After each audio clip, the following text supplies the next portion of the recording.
What do the Super Bowl and a Taylor Swift concert have in common?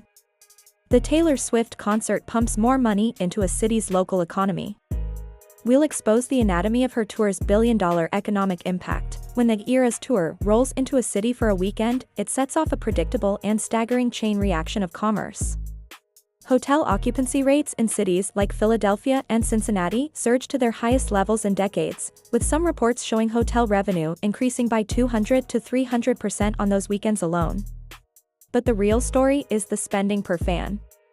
The average Swiftie spends an estimated $1,300 to $1,500 per show. That number includes not just the highly sought-after ticket, but also cross-country travel, multi-night accommodation, official merchandise, and a splurge of local spending on food, drink, and themed events. Now, do the math, a stadium of 70,000 fans, for 3 consecutive nights, all spending that amount. The economic injection into a single city for one weekend can approach $500 million. To put that in perspective, the economic impact of hosting the Super Bowl is often cited as being in the same range. Taylor Swift generates a Super Bowl-level economic event in a new city almost every single week. Reveal the brilliant business masterstroke that allowed her to seize control of her own legacy, and quantify the marketing power so immense it can change the fortunes of the NFL for free. This is the story of how one artist became one of the most fascinating business case studies of the 21st century. That isn't an exaggeration or a fan theory. It's a statistical fact, a phenomenon so powerful that the U.S. Federal Reserve, the central bank of the United States, officially cited her Eras Tour as a significant source of economic stimulus. When the institution responsible for managing the world's largest economy mentions a concert tour in the same breath as national economic trends, you are no longer talking about music. You are talking about a new kind of economic force. In this video, we are going to deconstruct the blueprint behind Swiftnomics. Let's start with the tour itself, a traveling economic stimulus package disguised as a concert series. This economic halo extends beyond just hotels. It creates a temporary microeconomy. Local transport sees a surge, restaurants near the venue report record-breaking nights, and even small businesses and local artisans selling custom merchandise experience a boom. The logistical operation behind this is staggering, rivaling that of a major military deployment or a multinational product launch. We're talking about a traveling city of hundreds of crew members, dozens of trucks carrying custom-built stages and sound systems, all moving with military precision. This logistical cost, a massive expense, is dwarfed by the revenue it unlocks, not just for her, but for every city she graces.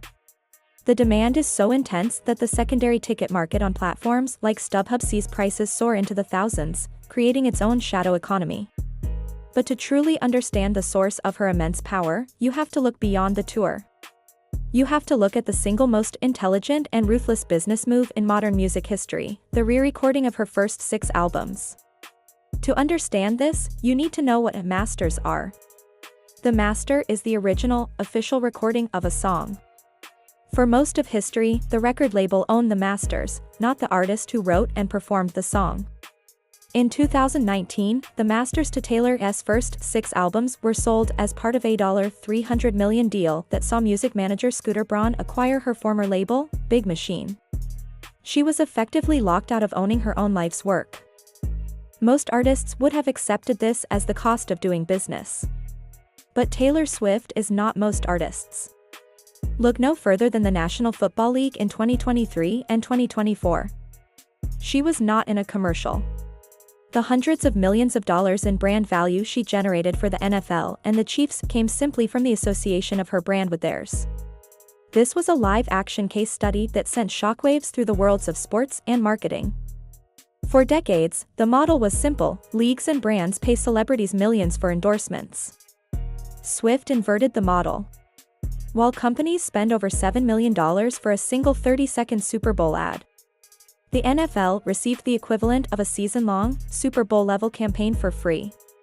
It proved that in the modern media landscape, authentic cultural synergy is infinitely more valuable than a traditional advertising budget.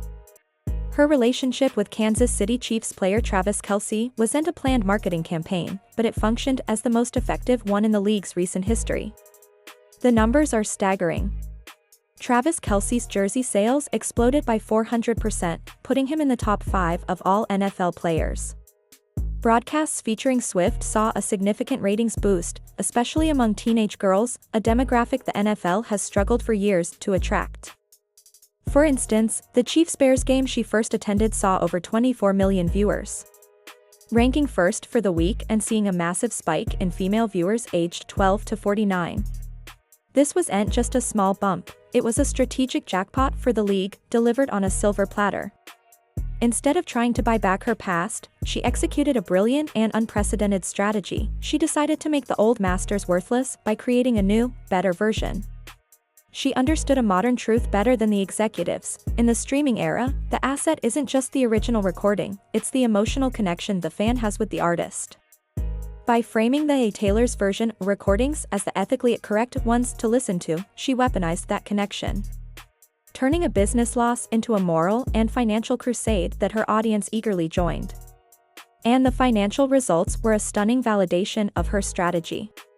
Each Taylor's version re-release debuted at #1 on the Billboard charts, often outperforming the original releases.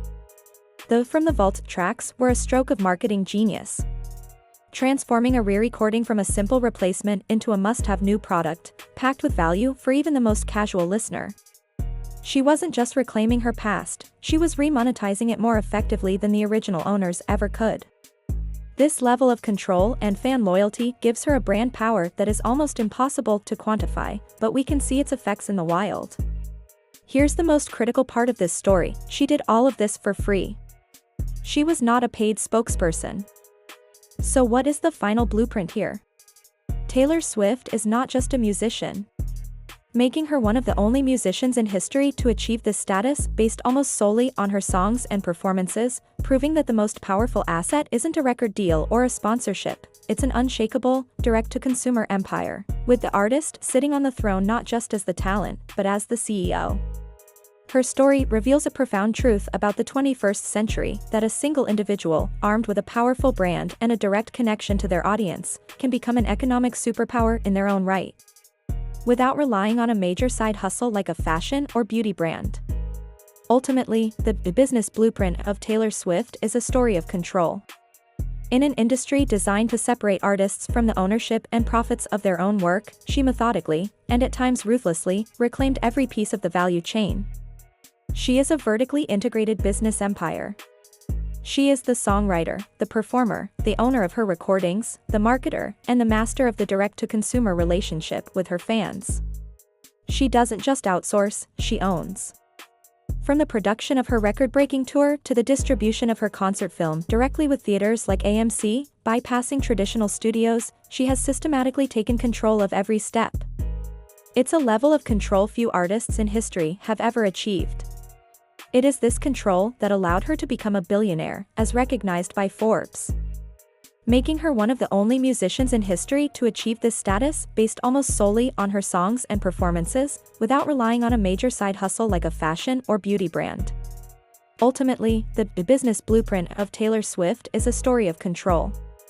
In an industry designed to separate artists from the ownership and profits of their own work, she methodically, and at times ruthlessly, reclaimed every piece of the value chain. It's a new model for the modern superstar, proving that the most powerful asset isn't a record deal or a sponsorship, it's an unshakable, direct-to-consumer empire, with the artist sitting on the throne not just as the talent, but as the CEO.